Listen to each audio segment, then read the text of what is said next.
Remember back in February when you thought Silicon Valley Bank was a tacky joke brand from Cyberpunk or GTA 5? Well, that decidedly real and disturbingly important financial institution became a household name like Lehman Brothers and Enron when it crashed to the ground in a spectacularly fiery ball of flames, earning itself the dubious honour of biggest banking failure since the 2008 financial crisis.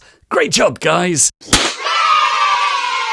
I'm sure, just like me, your first thought was, I'm sure they're just a bunch of crypto bros, angel investors, YouTubers, and dark web scammers. But their client roster includes literally thousands of businesses worldwide, making it the go-to bank for many legit tech businesses and martech brands. Everything from Roblox and Roku to Buzzfeed and Trustpilot. Wow, Buzzfeed.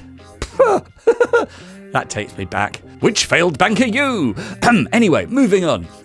Yeah, it's a bit of a shit show for quite a lot of businesses. But on this channel, the pressing question is always, but what impact will this have on the marketing industry? Here's the inside scoop. I hate to sound like an unnecessarily padded out high school politics essay, but before we can look into that, we first need to give you some background to the current crisis. It all kicked off on the 8th of March with the announcement to its investors that they were just a little bit behind on their debt repayments. Just a little bit of couple $2 billion behind on their debt repayments. So, no biggie. Oh, you think I'm joking? Because you'd think $2 billion would be more than enough risk for most pallets, but not SVB. You know how you get all your expensive stuff insured? Well, they were holding on to almost $152 billion of other people's money and figured they'd take the approach you take before opting out of the water damage clause on your phone insurance.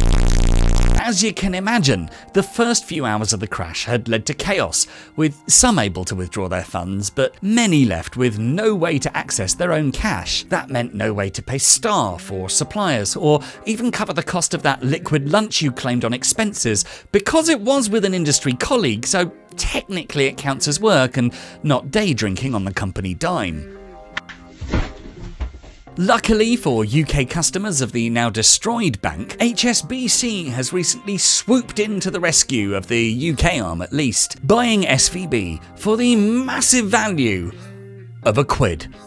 Yup, £1. And yet somehow £4 for a double espresso still seems like a better investment. For one thing, you get one of those little Biscoff biscuits with the espresso and they're amazing. Anyway, no matter how much they bought it for, it provided massive amounts of relief and has reduced many sweaty foreheads for British businesses everywhere. But how are our colleagues from across the pond faring? Well, unlike the UK's let's let the banks deal with it themselves response, Biden announced recently that the Federal Reserve has helped out to ensure that everyone will have access to their funds, just as before. What's more, he said that there would be no cost to the US taxpayer and all the money used would come from the various fees that banks have paid into the Deposit Insurance Fund of the FDIC, presumably because they can't be trusted to insure themselves for fuck.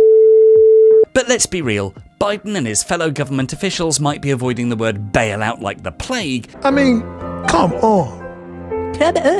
Everyone knows that in reality, of course this is a bailout, and the money that the FDIC has from all this deposit insurance funds won't be enough to cover it. Because of all of this, even though politicians would of course never lie to us, it's guaranteed that there will be at least some loss for US taxpayers. Hopefully our HSBC-shaped buffer will shield us Brits just a little bit better. So, back to the whole reason you clicked on this video in the first place. What effect will this have on the marketing industry? Well, despite fears that we'd all be back on Fiverr by the end of the week, so far all this self-propelled chaos is looking to not have as big an impact on marketers as we might have feared. That said, it was not the only financial disaster with far-reaching implications that may destroy us all to happen over the last week, and I'm not even talking about the release of GPT-4. Between Signature Bank, Silvergate, Silicon Valley Bank, and now even Credit Suisse, which is twice as big as SVB and 1,000 times more likely to have been heard of by the likes of you and me, all being in a similarly bad position, it shows just how fragile the banking system really is. As a result, it's exceedingly likely that the majority of marketing businesses and departments are going to get a big fright from this growing and potentially catastrophic situation and start diversifying their funds instead of putting all their eggs into one entirely collapsed basket.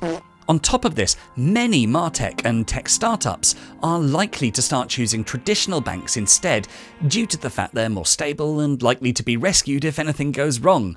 But of course, as it's a trend in their favour, don't expect them to be offering any particularly enticing deals when all they need to say is, "Hey, we're not SVB!" Which means, of course, more costs.